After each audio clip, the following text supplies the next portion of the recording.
ప్రియమైన వీక్షకులారా, ప్రభు నామమున మీ అందరికీ వందనములు. ఇప్పటి వరకు మనం బైబిల్ పరిశోధన అనే అంశంలో బైబిల్ని స్టడీ చేయడానికి కావలసిన కీస్ గురించి మనం తెలుసుకున్నాం. ఇందులో మొదటి కీ అనేది ఏమిటో ఇప్పుడు మనం తెలుసుకుందాం. మొదటి కీ అనే అంశంలో ఏం చేస్తే మనకు బైబిల్ క్లియర్ కట్గా అర్థమవుతుందో బైబిలే మనకు తెలియజేస్తుంది. కాబట్టి ప్రారంభం అయినటువంటి మొదటి కీ గురించి ఇప్పుడు మనం తెలుసుకుందాం. ఘనమైన ఆహారం మనం తినాలంటే, ఘన పదార్థాలు మనం తినాలి అంటే బైబిల్లో మామూలు ఆహారం కాదు, తినాలి అంటే కీ నెంబర్ 1 ఏంది అంటే, బైబిల్లో ఇక్కడ కొంచెం అక్కడ కొంచెం రాసి ఉంటుంది. కాబట్టి ఏదో ఒక లైన్ చదివేసి అదే కరెక్ట్ అనుకొని దాన్నే మేము ఫాలో అయిపోతామని అనుకుంటే మనం తప్పులో అడిగేసిన వాళ్ళు అవుతాం. కాబట్టి బైబిల్లో ఒక విషయం మనకు అర్థం అవ్వాలి అంటే కరెక్ట్గా ఈ వచనానికి సంబంధించి జాయింట్ వాక్యం మరొక చోట ఉంటుంది. ఆ వాక్యాన్ని తీసుకొచ్చి దీనికి కలుపుకుంటేనే మనకు సంపూర్ణంగా పజిల్ అర్థం అవుతుంది అనమాట. సో బైబిల్ మొత్తంలో ఇలాంటివి చాలా ఉంటాయి. ఏది మనకి ఒక లైన్ చదివితే అర్థం కాదు. ఒక అధ్యాయం లేకపోతే ఒక పుస్తకంలో ఒక అంశాన్ని తీసుకుంటే మనకు అర్థం కాదు. దాన్ని భావము అర్థం కాలేదని చెప్పి అది తప్పనో లేకపోతే ఇంకోటనో లేకపోతే ఇంకొక అయ్యగారిని అడుగుదాం, ఆ అయ్యగారు ఏం చెప్తారో, ఇంకో పాస్టర్ గారిని అడుగుదాం, ఈ పాస్టర్ గారు ఏం చెప్తారో, ఇలాగ మనం వెళ్ళకూడదు.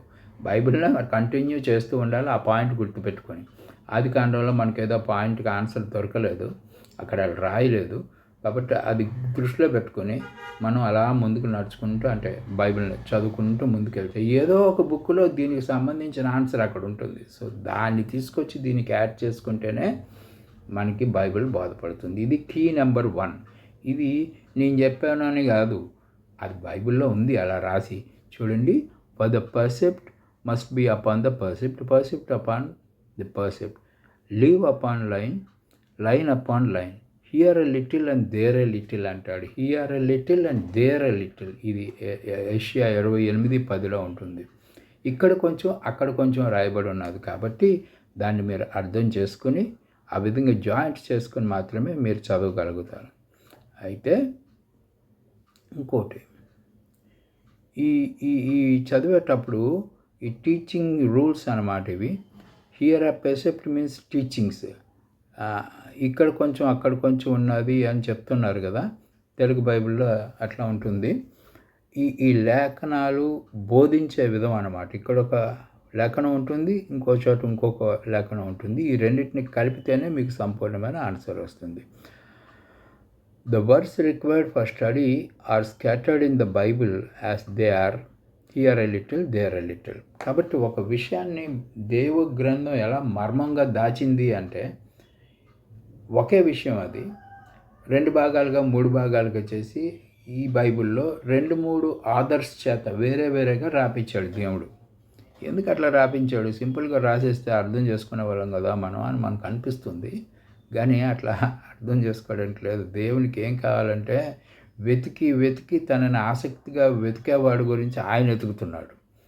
అలాగని ఎవరు వెతుకుతారా అని అలా వెతుకున్నాడికి ఆయన ఇవ్వాలనుకున్నది ఇస్తారు. కాబట్టి ఇప్పుడు ఊరికనే చేతిలో పెట్టేస్తే భోజనం తినేసేవాడు ఆయనకు అక్కర్లేదు. వాడు కష్టపడి హార్డ్ వర్క్ చేసి తన భోజనాన్ని తను తయారు చేసుకొని ఆ భోజనాన్ని తినాలి. అలా తినాలి అంటే ఆడు దేవుని గట్టిగా ప్రేమిస్తేనే ఆ ప్రకారం చేయగలడు. కాబట్టి దేవుడు తనని ప్రేమించే వారి కోసం వెతుకుతున్నాడు. కాబట్టి ఈ విధంగా జటిలంగా ఈ విషయాన్ని రాసి ముందుకు తీసుకుని వెళ్తున్నారు. కాబట్టి ఈ విషయాన్ని మనం మర్చిపోకూడదు. కీ నెంబర్ 1లో ఏంటంటే ఇక్కడ కొంచెం అక్కడ కొంచెం రాయబడి ఉంటుంది. దాన్ని మనం స్టడీ చేసుకోవాలంటే కేర్ఫుల్గా బైబిల్ మొత్తాన్ని స్టడీ చేసి అవగాహనకు రావాలి తప్పించి ఏదో ఒక బుక్లో ఒక లైన్ చదివేసి ఆ లైన్ ప్రకారం నేను నిర్ణయం తీసుకున్నానండి అంటే కుదరదు. ఉదాహరణకి ఒక మాట చెప్తాను. ఇక ఈనోక్ అని ఒక ఆయన ఉంటాడు బైబిల్లో, తెలుగులో హానోక్ అంటారు అనుకుంటాను. ఆది కాండం 5:24లో ఉంటాడు. ఈయన దేవునితో నడిచెను, ఆ తర్వాత ఈయన లేకుండా పోయాను అని ఉంటుంది. ఈనోక్ అని ఆయన బతుకున్నాడో చచ్చిపోయాడో తెలియదు మన బైబిల్లో, అక్కడ ఆది కాండంలో చదివితే. ఇక ఇదే వ్యక్తి గురించి హెబ్రీలో 11:5లో కూడా ఉంటుంది, యూదా 14లో కూడా ఉంటుంది. ఆ గ్రంథాలు ఎప్పుడు రాశారు, ఈ గ్రంథాలు ఎప్పుడు రాశారు, ఎంత కాలం గ్యాప్ ఉందో గమనించారా మీరు? ఆదికాండం ఎప్పుడో రాయబడింది, క్రీస్తు పూర్వం. ఇదేమో క్రీస్తు శకంలో రాయబడాయి, యేసుక్రీస్తు తర్వాత కాలంలో. మరి ఆయన గురించి ఇక్కడ హెబ్రీలోను మళ్ళీ యూదాలోను రాయబడిందంటే మీరు కంక్లూషన్కి ఎట్లా వస్తారు? అక్కడ ఆ కంక్లూషన్ లేదనే కదా ఇవి రెండు వేశారు. ఇంత చేసినా కానీ హానోకు బతుకున్నాడో చచ్చిపోయాడు ఇప్పటికీ తెలియదు. లోతైన పరిశోధన చేసిన తర్వాత తెలుస్తుంది. మన పాఠాల్లో అది కూడా ఉంటుంది. The principle here a little there a little అనేటువంటిది ఈ సిద్ధాంతం ఇక్కడ మీకు అర్థం అవడం కోసమని ఆ ఉదాహరణగా అవి ఇచ్చారు. కాబట్టి బైబిల్ మొత్తంలో ఇలాగా ఉంటుంది కాబట్టి మీరు కేర్ఫుల్గా దాన్ని హ్యాండిల్ చేసుకోవాలి. ఇకపోతే 34వ అధ్యాయం యెషయా 17వ వచనంలో ఏమంటారంటే, and he has cast a lot for them and he has divided in to them by rain, then he shall possess it for ever, from generation to generation shall there dwell therein. ఇక ఈ లేఖనాలని ఆయన కలిగి ఉన్నాడని చెప్తున్నాం కదా. ఇది ఒక తరం నుంచి ఇంకొక తరంకి, ఒక తరం నుంచి ఇంకొక తరంకి అలాగ ట్రాన్స్ఫర్ చేసుకోవాలి ఈ నాలెడ్జ్ అని చెప్తాడు. ఈ ఎవరైతే ఈ నాలెడ్జ్ సపోజ్ నేను పొందుకుని ఉంటానో ఈ నాలెడ్జ్ని నా తర్వాత జనరేషన్కి నేను పాస్ చేయవలసి ఉంటుంది. వాళ్ళు పొందుకున్న తర్వాత వాళ్ళ తర్వాత జనరేషన్కి పాస్ చేయవలసి ఉంటుంది. అయితే ఇక్కడ ఒక అంశాన్ని ముక్కలుగా విడగొట్టి వేరే గ్రంథాల్లో వేరే విధంగా రాయడం జరిగింది. దీన్ని ఒక హార్మోనియస్గా మనం జాయిన్ చేసుకుంటేనే మనకి మీనింగ్ అర్థం అవుతుందని మీకు ఈ లాక్ నెంబర్ 1లో మీకు అర్థమైంది.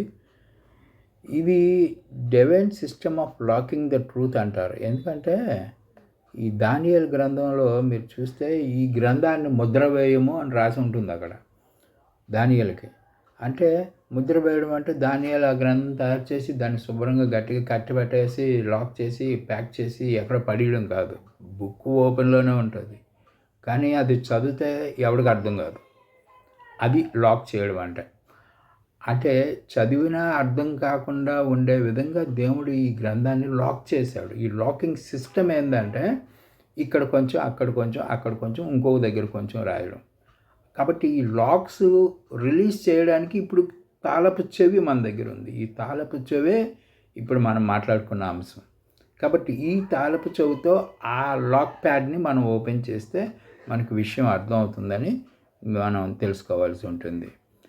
కాబట్టి ఇది ఇలా ఉంటుండగా ఇప్పుడు ఇంకొక అంశం ఉందండి ఇక్కడ. Seek ye out the book of Lord and read, one of this shall fail not me, and my mouth has commanded. ఈ 34వ అధ్యాయం యెషయా 16వ వచనంలో మీరు చదివితే దేవుని వాక్యాన్ని జాగ్రత్తగా స్టడీ చేయండి. దేవుని ఆత్మ మనతో పనిచేసి ఇప్పుడు ఎందుకు ఈ పాయింట్ రాశారు అంటే, ఒక లైన్ చదువుతాం మనం ఆదికాండంలో, దాన్ని జాయింట్ కోసం ఎతుకుతామంటే మనకు ఒక 26 జాయింట్లు దొరికాయి.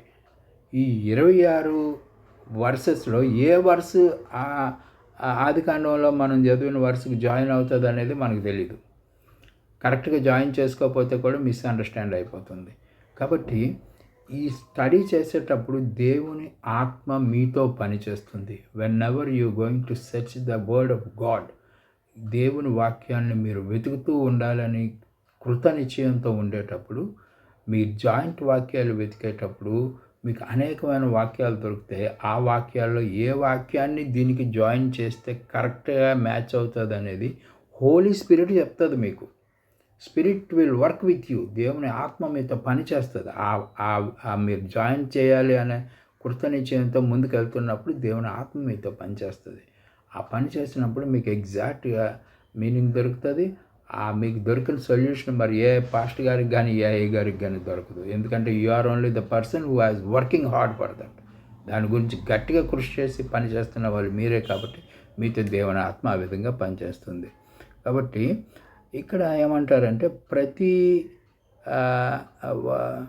వి know the mate is reference to the pair. ప్రతిదానికి ఇప్పుడు ఇందాక ఏషియాలో మనం చదివిన దగ్గర ప్రతిదానికి వాని జత వాక్యం ఉంటుందని రాయడానికి జత వాక్యం అని రాయకుండా ప్రతి పక్షికి దాని తాలూకా మేటింగ్ ఉంటుంది, ఏమో ప్రతి జంతువుకి దాని తాలూకా జాయింట్ జంతువు లేకుండా ఉండదు అని జంతువులతోనూ పక్షులతోనూ పోల్చారు అక్కడ. అయితే తెలుగు బైబిల్ అందుబాటులో ఇక్కడ లేదు కాబట్టి నేను ఎగ్జాక్ట్గా చదవలేకపోతున్నాను. మీరు తెలుగు బైబిల్లో చదువుకోండి. ప్రతిదానికి దాని మేటింగ్ ఉంటుంది అంటాడు, దాని సహధర్మచారిణి ఉంటుంది అంటాడు. ఆ సహధర్మచారిణి అని అక్కడ జంతువులతోనూ పక్షులతోనూ పోల్చింది ఏంటంటే అది కూడా దేవుని వాక్యమే. ఆ మాట కూడా అక్కడే ఉంటుంది, దైవ గ్రంథములో అని ఉంటుంది పైన. ఆ దైవ గ్రంథములో అని ఉండేటప్పుడు అది దైవ గ్రంథంలో జంతువులు ఎందుకు ఉంటాయి, దైవ గ్రంథంలో దేవుని వాక్యాలు ఉంటాయి. కావాలంటే మీరు చదువుకొని చూడండి ఒకసారి, మీకు అర్థమవుతుంది. ఎందుకంటే ఈ కింగ్ జేమ్స్ వర్షన్కి మన తెలుగు బైబిల్కి కొంచెం ట్రాన్స్లేషన్లో తేడాలు ఉంటాయి కాబట్టి మనం అలా చెప్పుకోక తప్పదు. కాబట్టి but this the refer the words, these are the answers of every question in the Bible. But it needs God spirit to gather. దేవుని ఆత్మ మనకి సహాయం చేస్తేనే ఇవన్నీ కూడా మనకి క్లియర్ కట్గా మనకు అర్థమవుతాయండి.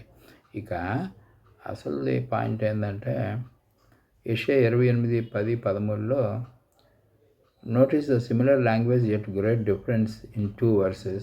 What it's mean speak of 2 Bible studies. ఇక్కడ ఏమంటుందంటే 28లో కూడా అదే అంశం ఉంటుంది. 10వ వచనంలో 13లో ఏముంటుందంటే the word Lord was with the precept upon precept that they might go and fall backward అని చెప్పారు కదా. ఈ 2 వచనాలు మీరు తెలుగు బైబిల్లో నీట్గా నిదానంగా చదువుకోండి. 28:10, 28:13. మనం సరిగ్గా జాయిన్ కానీ చేయలేకపోతే ఏమవుతుంది, దాన్ని అర్థం చేసుకోలేకపోతే ఏమవుతుందంటే మనం ముందుకు వెళ్తూ వెనక్కి తిరగబడిపోతాం అని చెప్పారు. వెనక్కి తిరగబడిపోవడం అనే దాంట్లో చాలా లోతైన విషయం, మర్మం ఉంది. ఒకసారి చెప్తాను, జాగ్రత్తగా వినండి. మనం ఒక గురి పెట్టుకొని అటువైపు ముందుకు వెళ్ళాలని ముందుకు నడుస్తూ ఉంటాం. సడన్గా ఈ మిస్టేక్ చేయడం వలన మనం వెనక్కి తిరగబడిపోతాం. వెనక్కి తిరగబడిపోవడం అంటే మన ముఖం తిరిగి బ్యాక్ సైడ్, మనం ఎక్కడికి బయలుదేరామో అటువైపు తిరగబడిపోయింది మన ముఖం, టర్న్ బ్యాక్ సైడ్ అనమాట. అయితే మళ్ళీ తేరుకొని నిలబడిపోయి స్టాండప్ అయిపోతాం. మళ్ళీ అయిన తర్వాత మళ్ళీ ముందుకే వెళ్ళిపోతాం అంటే మనం గమనించాలి. మనం తిరగబడిన తర్వాత ముందుకు వెళ్తున్నాం అంటే ఎటు వెళ్తున్నాము, మనం ఎక్కడి నుంచి బయలుదేరామో అక్కడికి వెళ్ళిపోతున్నాం. గమనించుకోండి. మన ఏమో తూర్పు వైపు వెళ్ళడం అనుకుందాం.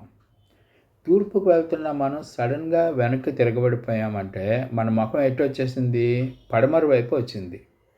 ఇప్పుడు మళ్ళీ గవక్కన లెగిసి అమ్మమ్మ నేను పడిపోయాను, కరెక్ట్గా వెళ్ళిపోవాలనుకుని మళ్ళీ ముందుకే వెళ్ళిపోతున్నావు.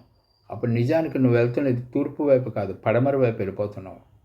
దీని అర్థం ఏమంటే ఒక విషయాన్ని మనం అర్థం చేసుకోవాలి బైబిల్లో అని చెప్పి ప్లాన్ చేసుకొని ముందుకు వెళ్తున్నప్పుడు ఎగ్జాక్ట్ ఫ్రేజ్ మీరు జాయిన్ చేయలేకపోతే మీరు ఆ దైవ జ్ఞానం విషయంలో ముందుకు వెళ్ళడం పోయి వెనక్కి వెళ్ళిపోతారు. అంటే ఉన్న జ్ఞానం కూడా పోతుంది అనమాట. అది గమనించుకోవాలి. ఇది నిదానంగా చదువుకొని నిదానంగా అర్థం చేసుకోండి. మీకు హోలీ స్పిరిట్ తప్పక హెల్ప్ చేస్తారు. నేను అంత బాగా చెప్పలేకపోయినా కానీ మీకు అది అర్థం అవుతుంది. కాబట్టి ఈ బ్యాక్వర్డ్స్కి పడిపోవడం అనేది ఇప్పుడు నేను వివరించాను. వీళ్ళు ఇంగ్లీష్లో ఉన్నది ఇదంతా. ఆ తప్పులు మళ్ళీ మనం చేయకుండా ఉండాలి. సత్యంలో ముందుకు కొనసాగాలి. ఏది సత్యం అంటే ఏమి సత్యము? దేవుని వాక్యమే సత్యము. 17:17 యోహాన్లో ఉంటుంది, వర్డ్ ఈజ్ ట్రూత్. కాబట్టి నీ వాక్యమే సత్యము అని చెప్తా ఉంటారు. This is the right Bible study. Test the doctrinal beliefs thou you should have. ఇక ఈ బైబిల్ స్టడీని మనం ఎలా చేస్తామంటే, ఎందుకు చేస్తామంటే, ఇప్పుడు ఆత్మ అంటే ఏమంటాం మనకు తెలిసింది. ఆత్మ అంటే ఆత్మకి శరీరం ఉందా అంటే శరీరం లేదని చెప్తాం. ఆత్మకు రక్తం ఉందా అంటే ఆత్మకు రక్తం ఉండదు. అదే కదా మనకు తెలిసింది. ఇంగ్లీష్లో ఈ ఆత్మని ఏమంటాము? సోల్ అంటాం. కదా. బైబిల్లో, ఇంగ్లీష్ బైబిల్లో సోల్ అని రాసిందల్లా తెలుగు బైబిల్లో ఆత్మ అని రాసి ఉంటుంది. అయితే ఇప్పుడు మీకు ఆత్మకు రక్తం ఉందా అని మేము మమ్మల్ని అడిగితే మీరేం చెప్తారు? ఆత్మకి రక్తం ఉండదండి, ఆత్మ కదా అది, ఆత్మకి శరీరం ఉండదు, రక్తం ఉండదు అని చెప్తారు. కానీ బైబిల్ ఇర్మియా 2వ అధ్యాయం 34వ వచనం, ఇంగ్లీష్ బైబిల్ చూడండి. ఈవిడ కింగ్ జేమ్స్ వర్షన్ ఇచ్చాడు కాబట్టి చూడండి. ఆల్సో దై skirts is found the blood of souls of the poor innocents. నిరుపేదల రక్తము నీ ఏమంటారు, నీ పై వస్త్రం మీద పడింది అనే అంశం అన్నమాట అక్కడ. ఆ నిరుపేదల రక్తము నీ పై వస్త్రం మీద పడిందంటే నిరుపేదలు అని రాశాడు కదా. నిరుపేదలు మనిషికి సంబంధించిందా, ఆత్మకు సంబంధించిన మాట? అది నిజానికి మనిషికి సంబంధించిన మాట. నిరుపేదలు అంటే వ్యక్తులు, ఎవరో మనుషులు ఉన్నారు, వారి రక్తం నా పై వస్త్రం మీద పడింది అని రాసి ఉంటుంది. కానీ ఇంగ్లీష్ బైబిల్లో అది చూస్తే బ్లడ్ ఆఫ్ ద సోల్స్ అని రాసి ఉంటుంది. Blood of the souls. Soul అంటే మన తెలుగు బైబిల్ ఏముంది? ఆత్మ అని ఉంటుంది. అక్కడ ఏం రాశారు? ఆత్మకు రక్తం ఉంటుందని రాసినట్టుగా ఇప్పుడు ఆత్మకు రక్తం ఉంది, ఆత్మ యొక్క రక్తం నా పై వస్త్రం మీద పడింది అని చదువుకోవాలి ఇప్పుడు ఇది. కాబట్టి ఇలాంటి మర్మాలు చాలా ఉంటాయి బైబిల్లో. కాబట్టి ఆల్ సోల్స్ హ్యావ్ బ్లడ్ కదా. ఇప్పుడు బైబిల్ ఏం నేర్పిస్తుంది మీకు? King James version, the Bible teachers that all souls have a blood. ఆత్మలన్నిటిగా రక్తం ఉన్నదని చెప్తుంది. కాబట్టి ఇలాంటి మర్మమైన విషయాలు అనేకం మనల్ని కన్ఫ్యూజ్ చేస్తూ ఉంటాయి. ఈ కన్ఫ్యూషన్ నుంచి మనం బయటకు రావాలంటే కీ నెంబర్ 1 ఎంతో ఉపయోగపడుతుంది. ఇప్పటి వరకు బైబిల్ స్టడీ చేయడానికి మనకు కావలసిన మొదటి కీ గురించి విన్నాము. తర్వాత 2వ కీ గురించి రాబోయే వీడియోలో విందాం. అంతవరకు సెలవు. Praise the lord.